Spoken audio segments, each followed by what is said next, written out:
With an estimated 50% of Asians intolerant to cow's milk, sheep milk holds the promise of being a moneymaker for New Zealand. Miles and Janet King are pioneering sheep milkers and cheesemakers based in Masterton. They believe there's an exciting future ahead for a sheep milk industry. Our business is vertically integrated from soil right through to cheese for the customer. We've got a 11 hectare property, but we also lease about 15 to 20 hectares around the district. That's where our younger stock go. We carry around about 200 ewes and usually milk in the vicinity of the 180 to 190 of those. The milk is all made into cheese now, and I'm the sole cheesemaker at the moment. My interest has been from the sheep side, and when the East Frisians came out of quarantine in 1996, we saw the opportunity of getting involved in that, and duly bought ewes which were AI'd with the view to milking them and selling the milk. But unfortunately that, although a starter, didn't go for very long. We then decided that we would get somebody else to make the cheese for us, and likewise that didn't last for very long. So it was a matter of either closing up shop or going on. So we went on and learned to make cheese. Janet's key to the marketing, because marketing's all really. You just don't succeed without marketing. Our business now has got to the point where we've got a very robust genetic line of East Frisians, milking more than 2 litres per day over 250 days lactation length. I'm not sure if we were pioneers or just fools that didn't know when to stop, but I suppose looking back, or people might look at us as being pioneers in this industry. This is my ewe hogget mob. They've all been put to the ram. Our breeding selection has been based around, one, milk production, of course, their constitution, but primarily their temperament, because the milk production or milk letdown is all tied to temperament. So we've got a very quiet, placid breed of sheep now. The East Frisian is a neat breed to work with. Very, very similar lifespan to the hill country sheep. No trouble with 5-6 years. We've got very good pastures and very good flat lands too that helps their constitution.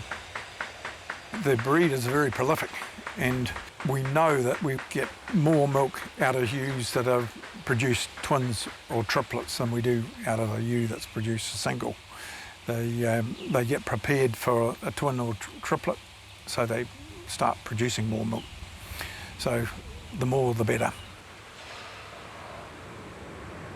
Our business has evolved quite markedly. We initially started off with just looking at milking sheep, developed into the making cheese, and then realised that we didn't have enough space, so we expanded the factory completely and made it far more user-friendly too. A huge learning curve involved in it. Cheese making is a real science. Always learning every day. Things change, milk changes. So it's a major alterations in manufacturing methods from day to day. We're making a cow's milk cheese today. We didn't have enough sheep milk to sustain our business, so we've got into artisan cow's milk cheeses. We source from one dairy farm just west of Carterton, along the ranges. The process is very, very standard, so we keep records of each batch each day. We tweak with the changes of the milk and the changes in weather. It's just a constant learning curve, really. Our product development has been geared around, one, the amount of equipment I've got, the cheeses I'm interested in, which are blues and that style of cheese.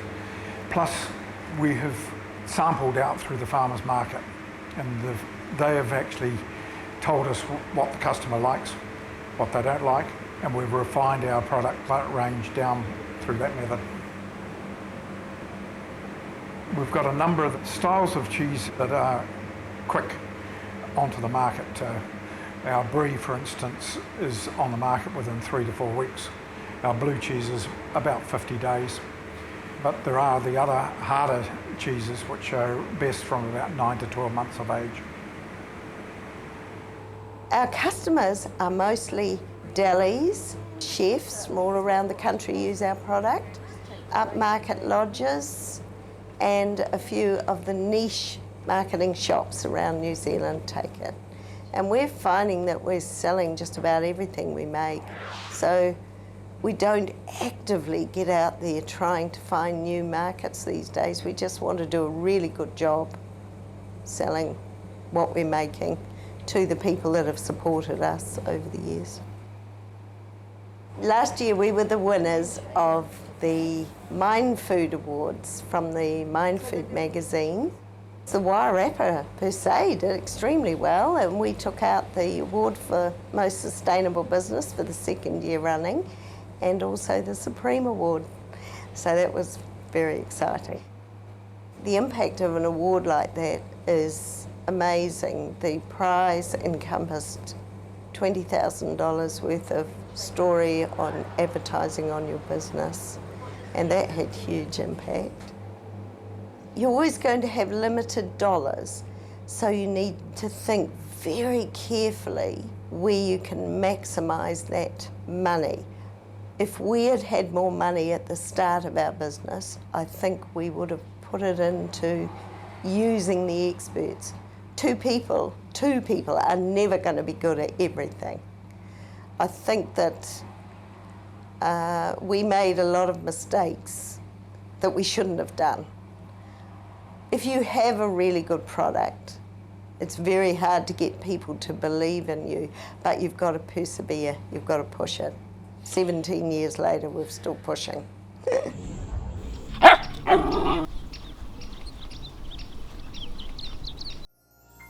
This program was made with funding from New Zealand On Air.